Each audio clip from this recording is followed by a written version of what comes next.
උතර මොකක් හරි ගැටලුවක් ආවා මේ මගේ මේ Zoom එක මේ නැවතුණා. හරි කට්ටිය ඉන්නෝ නේද? හරි මාව මේ Zoom වලින් ගැලවිලා ගියා මොකක් හරි මම මේ ගැටලුවක්.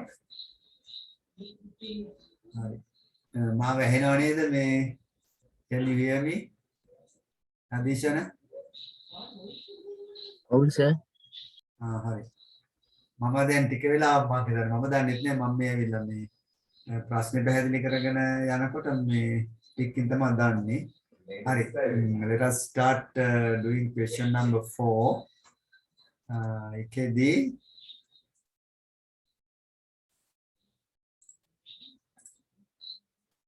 මම ගැටලුව දෙන රෙකෝඩ් එක කරනවා. right. මේක කියනවා මේ question number 1. මට කියන්න බෑන සූත්‍රේ කවුරු හරි කෙනෙක් ගත්ත කෙනෙක්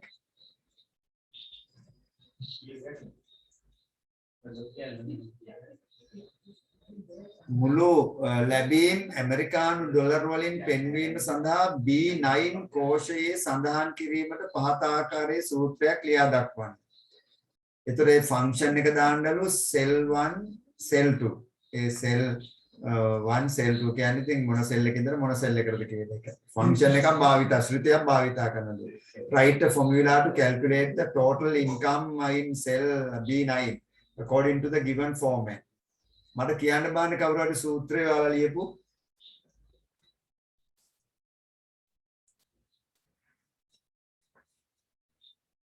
මේක ඩොලර් වලින් තමයි එකතුව දෙන්න කියන්නේ. ඒතර ඔයාලා බලන්න ආදායම යටතේ වටිනාකම ඩොලර් වලින් තමයි දීලා තියෙන්නේ. 7000 means dollars, 5000 means dollars, 3000 means dollars, 10000 means dollars. මුළු ලැබේ වටිනාකම දීලා තියෙනවා 25000 දීලා තියෙනවා. ඒත් ඩොලර්ස් වලින් දීලා තියෙනවා. එහෙනම් ඒ B9 වලට ගත්ත එක කොහොමද ගත්තේ? What is the formula? What is the function used to get the value that you have in cell B9? ඒක ගන්නවා ලියපු formula එක අහන්න. ඒතර ඔයාලට ඩොලර් වලට කන්වර්ට් කරන්න කිසිම අවශ්‍යතාවයක් නැහැ. මොකද ඩොලර් වලින් තියෙන ටිකක්මයි අපි එකතු කරන්නේ. So in that case you have to type this formula. මම ඉස්සෙල්ලා දැන් ඔයාලට මේ කැඩලා තියෙන අතර ඒක මම type කරපු formula එක this one. Equal sum within brackets B4 colon B7. මෙන්න මේක තමයි formula එක for the first one. For the first one. It is a number 2 කියනවා. Write a formula to calculate the amount in rupees granted by Mitsui Japan Corporation in cell C4 using only cell references. This formula should be able to be used to calculate the values granted by other agents as well. එහෙනම් කියනවා Mitsui Japan සමාගම ලබා දුන් dollar ප්‍රමාණයේ රුපියල් වටිනාකම සෙවීම සඳහා දැන් ඩොලර් දීලා තියෙන දැන් රුපියල් හොයන්නලු ආ. රුපියල් හොයන්නලු. හරි. දා කොටු යමු පමණක් භාවිතා කර සූත්‍රය C4 කෝෂයේ ලියන්න. මේක සූත්‍රය මගින් අනිකුත් ආධාර ලබා දුන් ආයතන සහ සංවිධානවල වටිනාකම රුපියල් වලින් ගණනය කළ හැකි විය යුතුය. දෙකයි. හරි. එහෙනම් මොකක්ද ඒකට සූත්‍රය ගන්න? දැන් ඔයාට මේක කරන්න තියෙන්නේ මොකද්ද?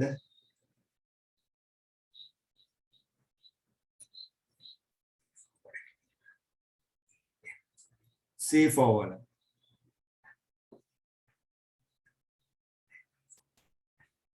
මේක මේ තියෙන රුපියල් වලින් වටිනාකම ගන්න මොකද කරලා තියෙන්නේ? මේ තියෙන වටිනාකම රුපියල් කරගන්න. මොකද කරන්නේ? equal කියන්න බෑන කවුරු හරි කෙනෙක් B4 වල තියෙන එක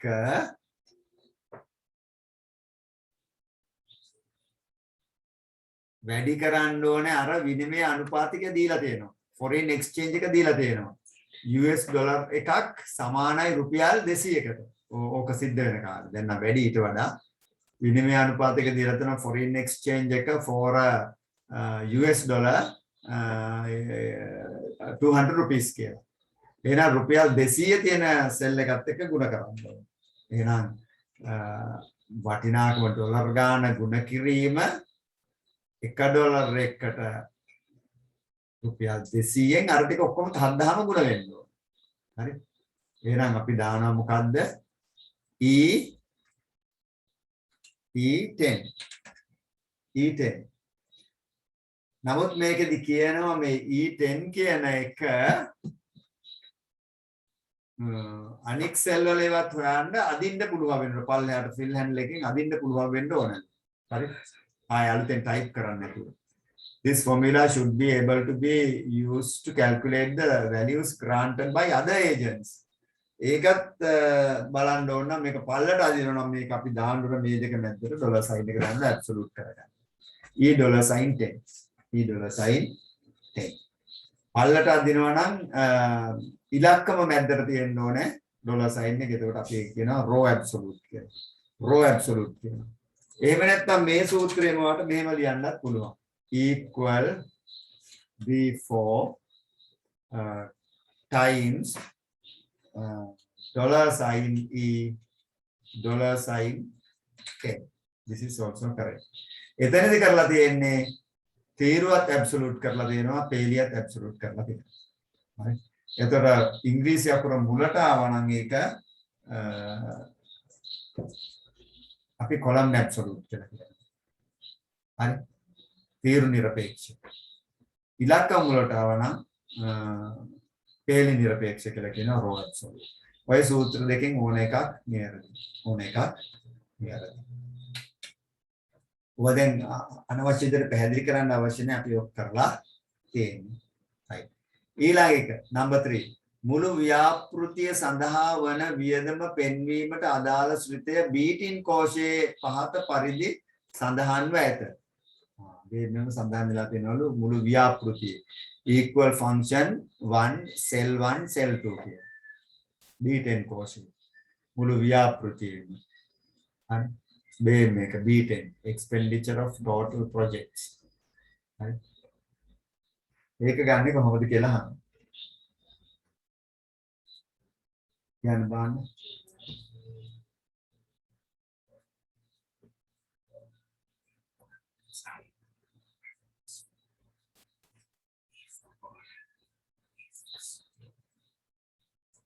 හරි. ඒක මුළු එකේමනේ ගන්න ඕනේ equal sum ඒ කියලා තියෙන්නේ මුළු ව්‍යාපෘතිය සඳහා වන වියදම පෙන්වීමට අදාළ ශ්‍රිතය. හරි. මේ තියෙන්නේ වටිනාකම ඩොලර් වලින් රුපියල් වලින් වටිනාකම වල තියෙනවා මේ වියදම. හරි. ව්‍යාපෘතියේ නම වියදම මේ තියෙන වියදමේ වටිනාකම.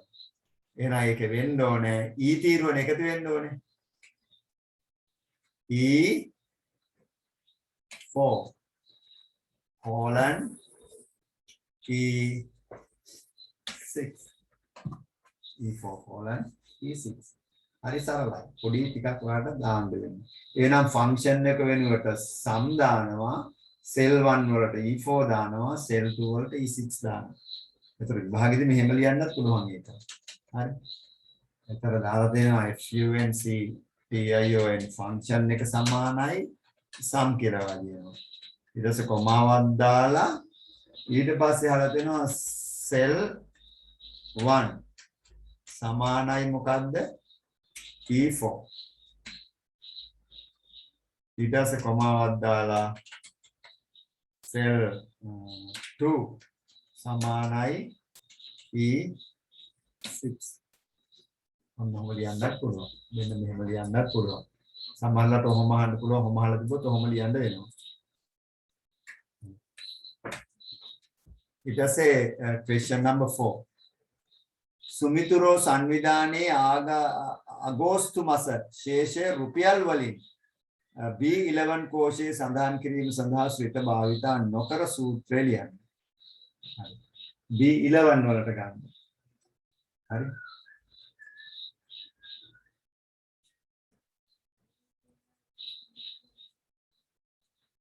සුමිතුරෝ සංවර්ධනයේ අගෝස්තු මාස ශේෂය රුපියල් වලින් B11 කෝෂයට එනම් B11 කෝ B11 මෙන්න මේකට ගන්න. හරි.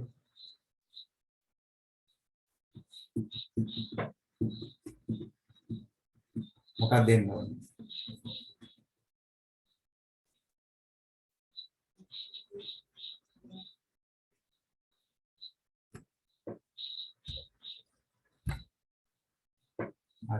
ඒකට අපි එන්න ඕනේ C9 කියන්නේ මොකද්ද? මුළු ලැබීම් වටිනාකම. හරි. ඒ කියන්නේ මුළු ලැබීම් වටිනාකම මිලියන 5යි. හරි. එතකොට B10 වල තියෙන්නේ මුළු ව්‍යාපෘති සඳහා වන වියදම. ඒතර මිලියන 4යි ගාණක් යනවා. මිලියන 4යි ගාණක් යනවා. එහෙනම් අපි කරන්න ඕනේ C9 වලින් අඩු කරන්න ඕනේ B10 equal C9 minus B10. ඕකනේ සූත්‍රයෙන් ඕනේ. C9 කියන්නේ බෙන් වටිනාකම. හරි. මේ මුළු ව්‍යාපෘති සඳහා වන වියදම. මේ ටික C10 වල තියෙනවා. B10 වල. එහෙනම් C9 වල තියෙන එකෙන් B10 වල තියෙන ප්‍රමාණය අඩු කරන්න ඕනේ. ඊට පස්සේ එනවා මොකද්ද? You will get සුමිතුරෝ සංවිධානයේ අගෝස්තු මාස ශේෂය එනවා. අගෝස්තු මාස ශේෂය. ඉතුරු ප්‍රමාණය එනවා. ඉතුරු ප්‍රමාණය එනවා.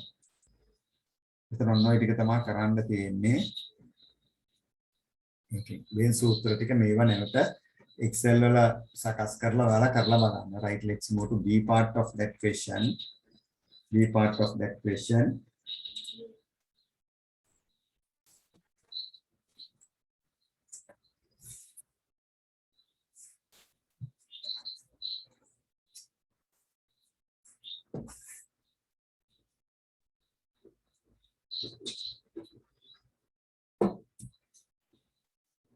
පහත සඳහන් රූප සටහන් වලට අදාළ නාම වරහන් තුලින් තෝරා ලියන්න. Write suitable names of the following tools using the names given within brackets. Right. Notes master, normal view, slide sorter view, reading view. Number 1, normal view. අපි උගන්නන PowerPoint ගත්තාම පැත්තෙන් slides ටිකත් එක තියෙන එක normal view එක. මේ slides ඔක්කොම වෙන පෙන්නනවා that is called the slide sorter view. Slide sorter view number 2. Number 3 reading view. පොතක් දිගහැරලා පෙන්නන්නේ. පොතක් දිගහැරලා පෙන්නන එක reading view එක. Then last one is notes master. Notes master. හරි. අපි master slide එකක් හදන්න ගියාම මේ notes master view එකට යනවා. right. එහෙනම් ඒ ටිකත් මතක තියාගන්න ඔය වගේ පොඩි රූප දීලා අහනවා.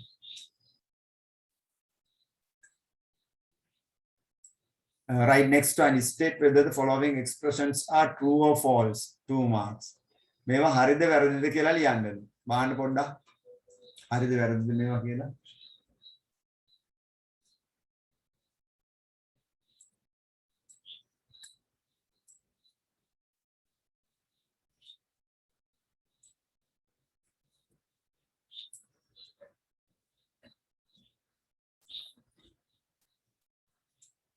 Slide transition can be used only for navigating from one slide to another. කදා සංක්‍රාන්තිය යොදාගත හැකි වන්නේ කදාවකින් කදාවකට මාරු වීමේදී පමණි.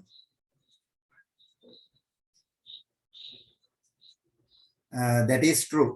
That is true. Slide transition කියලා කියන්නේ මේ slide එකකින් තවත් slide එකකට මාරු වෙන්න අපි භාවිත කරන effects ටික. Right? Slide transition කෙලින්ම කියන්නේ slide එකකින් තවත් slide එකකට මාරු වෙද්දී අපි මාරු වෙන්න ඕන විදිය පමණයි. Only that is mentioned in there. How to move away from one slide to another. Right? So that is called slide transition. That is correct. Control plus n යන කෙටිමන් යතුරු සංයෝජනය මගින් සමර්පණයකට නව කතාවක් ලබාගත හැක. A new slide can be inserted to a presentation using control plus n cut key combination. නව කතාවක් ගන්න control plus n වලින් පුළුවන් මොකද්ද? අලුත් PowerPoint එකක් open කරගන්න. අලුත් කතාවක් ගන්න ඕනේ control plus m වලට යන්න ඕනේ. n නෙමෙයි. n වලින් වෙන්නේ අලුතෙන් PowerPoint එකක් open වෙන එක. අලුත් කතාවක් ගන්න control plus m වලට යන්න ඕනේ. Right? එහෙනම් ඒකත් වැරදි. B is wrong. C. Slide layout can be used to apply animations to texts and images in a slide.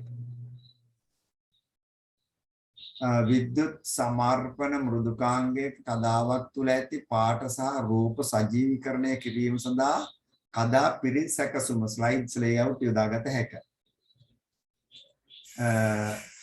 ඒකෙන් බෑ අපිට slide එකකට animations දාන්න බෑ. හරි? slide වලට animations දාන්න බෑ slide මේ layout එකෙන්. හරි? animations දාන්න නම් අපි යන්න ඕනේ animations කියලා වෙනම තියෙනවා. animations කියලා වෙනම තියෙන එකක් ඒක හරහා යන්න ඕනේ. හරි? slide layout එකෙන් animations දාන්න බෑ. අපිට slide layout එකෙන් කරන්න පුළුවන් slide එකේ විවිධ slides තෝරා ගැනීම පමණයි. විවිධ slides තෝරා ගැනීම පමණයි. එහෙනම් ඒකත් වැරදි. D. During a slideshow the key N can be used to navigate to the next slide. ඊළඟ ස්ලයිඩ් එකට යන්න නම් n භාවිතා කරන්න පුළුවන්. හරි? පුළුවන්ද? Yes. n කියන්නේ next කියන එක.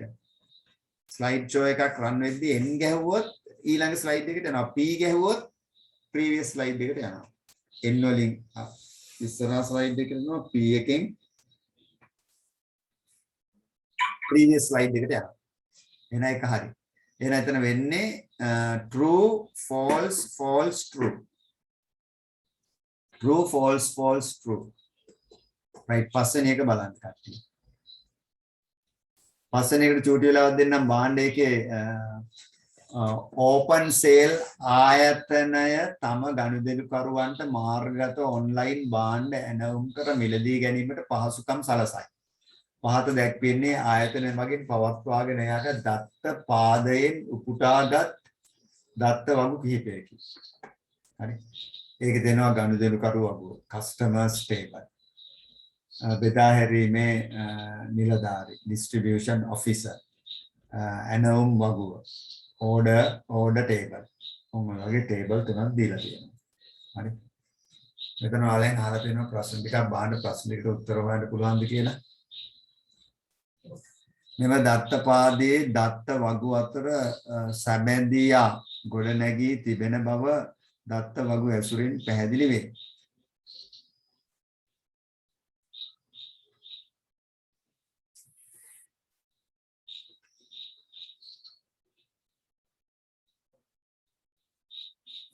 හරි.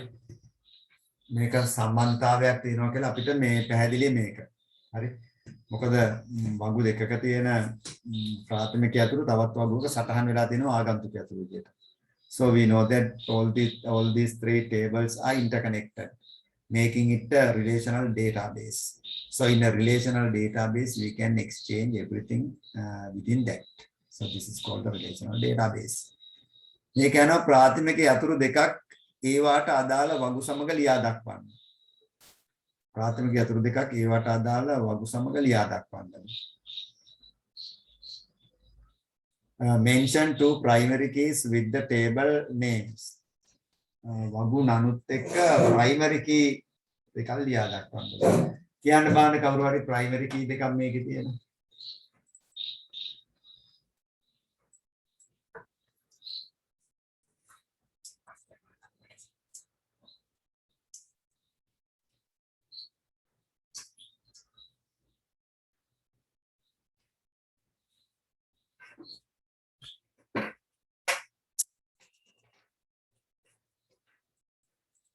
Ahora, ¿quién van?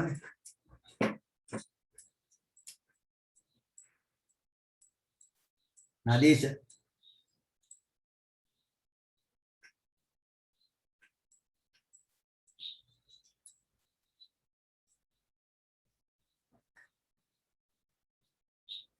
බලන්න මෙතන තියෙනවා ගනුදෙනුකාර වගුව කස්ටමර් ටේබල් එකේ තියෙනවා customer number 101 102 103 and blah blah blah.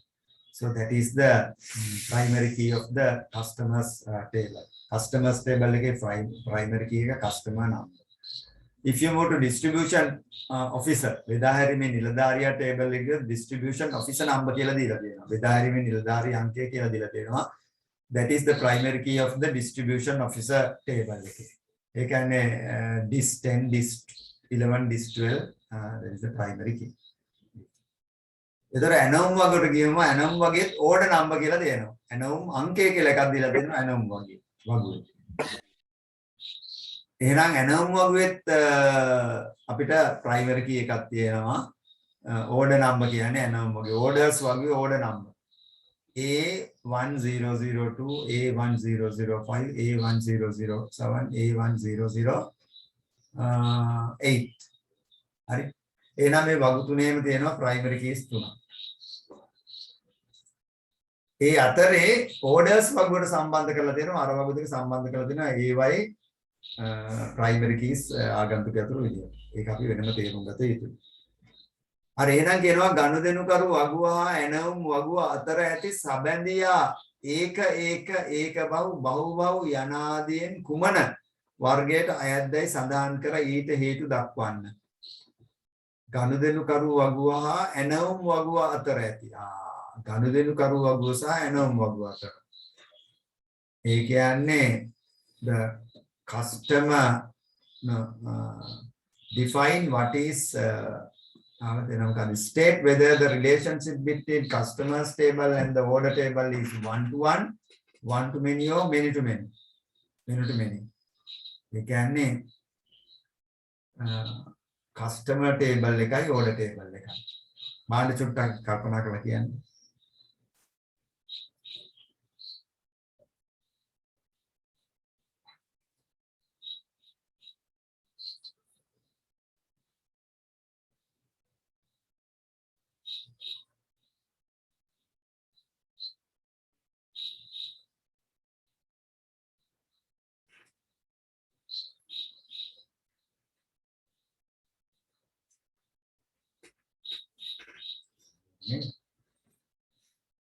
හරි කල්පනා කරලා කියන්න බෑනේ.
මොකක්ද ඉන්නේ නදීෂන?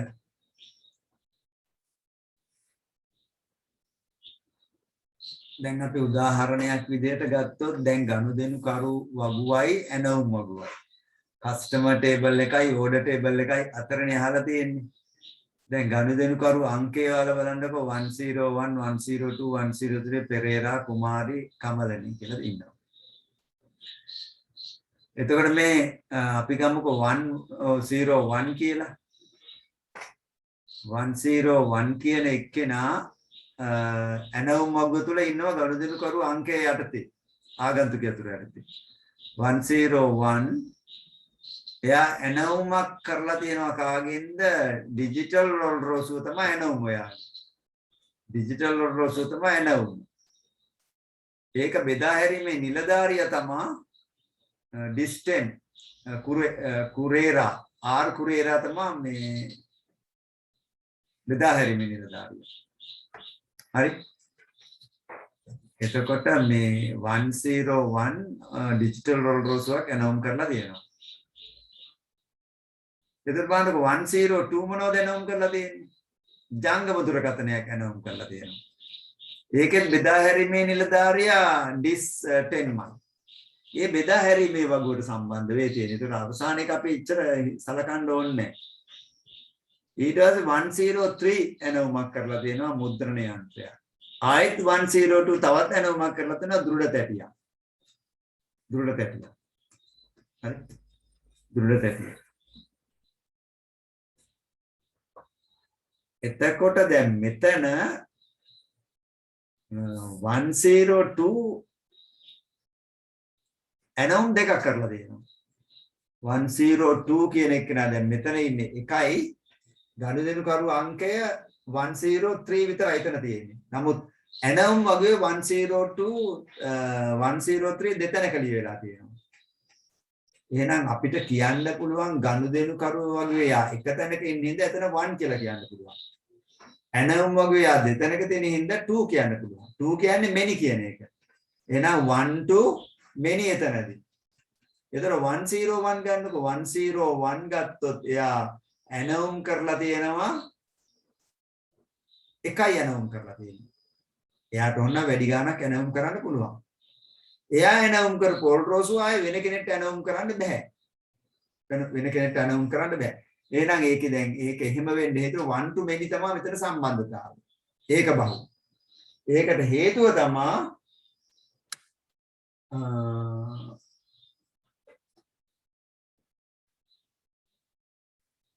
ඒ කියන්නේ දැන් එක ගනුදෙනු කරුවෙක්ට ඇනවුම් කීපයක් කරන්න පුළුවන්. නමුත් එක් ඇනවුම ගනුදෙනු කරුවෝ කීප දෙනෙක්ට එල්ලුම් කරන්න බෑ. එක්කෙනෙක්ට ඇනවුම ගියාට පස්සේ ආයේ ඇනවුම ආයේ කාටවත් ගන්න බෑ.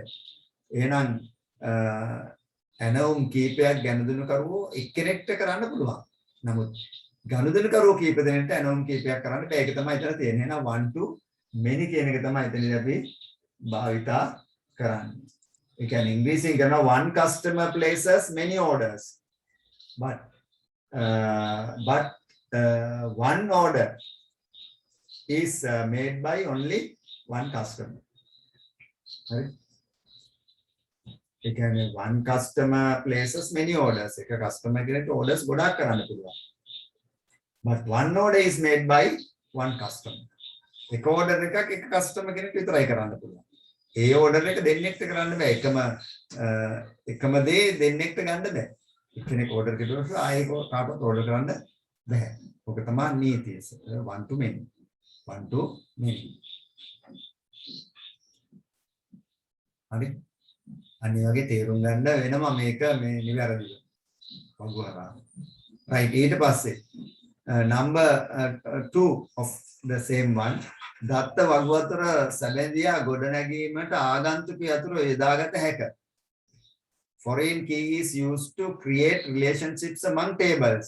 එහෙනම් foreign key එක භාවිතා කරලා තියෙනවා මේවායේ සම්බන්ධතා ගොඩනගන්න අනිවාර්යෙන් අපි භාවිතා කරන්නේ foreign key එක. අනිවාර්යෙන් භාවිතා කරන්නේ foreign key එක. ඒක ඔයාලා පැහැදිලිවම දන්නවා. එක වගුවක තියෙන